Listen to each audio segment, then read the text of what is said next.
വനിതാ ദിനത്തോടനുബന്ധിച്ച് വെള്ളത്തുവൽ ഗ്രാമപഞ്ചായത്തിന്റെ നേതൃത്വത്തിൽ വനിതാ കലോത്സവം സംഘടിപ്പിച്ചു. വെള്ളത്തുവൽ ഗ്രാമപഞ്ചായത്ത് പ്രസിഡന്റ് ജാൻസി ഷാജി പരിപാടി ഉദ്ഘാടനം ചെയ്തു. വനിതാ ദിനത്തോടനുബന്ധിച്ച് വെള്ളത്തുവൽ ഗ്രാമപഞ്ചായത്ത് വിപുലമായ പരിപാടികളായിരുന്നു ഒരുക്കിയിരുന്നത്. ഇതിന്റെ ഭാഗമായിട്ടാണ് ഗ്രാമപഞ്ചായത്തിന്റെ നേതൃത്വത്തിൽ വനിതാ കലോത്സവം സംഘടിപ്പിച്ചത്. വെള്ളത്തുവൽ ഗ്രാമപഞ്ചായത്ത് പ്രസിഡന്റ് ജാൻസി ജോഷി പരിപാടി ഉദ്ഘാടനം ചെയ്തു. Panchayat vice president KR Jayan അധ്യക്ഷത വഹിച്ചു.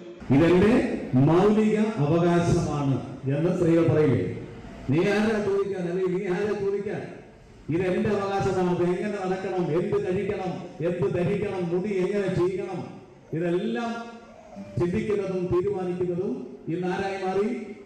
അവരവരായി മാറിയിട്ടുണ്ട്. അല്ലാത്തവർ പറയപ്പെടുന്നുണ്ട്. ഇപ്പൊ നിങ്ങളിപ്പോ ഇവിടെ നേരത്തെ നമ്മുടെ പ്രസിഡന്റും പറഞ്ഞില്ലേ, ഇന്ന് വൈകുന്നേരം നിങ്ങൾ സെക്കൻഡ് ഷോയ്ക്ക് പോവുകയാണ്. ഒരു സെക്കൻഡ് ഷോയ്ക്ക് പഞ്ചായത്തിന് പണം മുടക്കി നിങ്ങളെല്ലാം കൂട്ടിയിണക്കി ഒരു 10-50 പേരെ ഒരു പ്രതീകാത്മകമായി വനിതകൾക്ക് രാത്രിയിലും ഇറങ്ങി സഞ്ചരിക്കാനുള്ള സ്വാതന്ത്ര്യം, ആ സ്വാതന്ത്ര്യത്തെ ഹനിക്കപ്പെടാൻ ഞങ്ങൾ സമ്മതിക്കത്തില്ല. ഞങ്ങൾ കൃത്യമായി രാത്രികാലങ്ങളിലും യാത്ര ചെയ്തിരിക്കും, സിനിമയ്ക്ക് പോയിരിക്കും.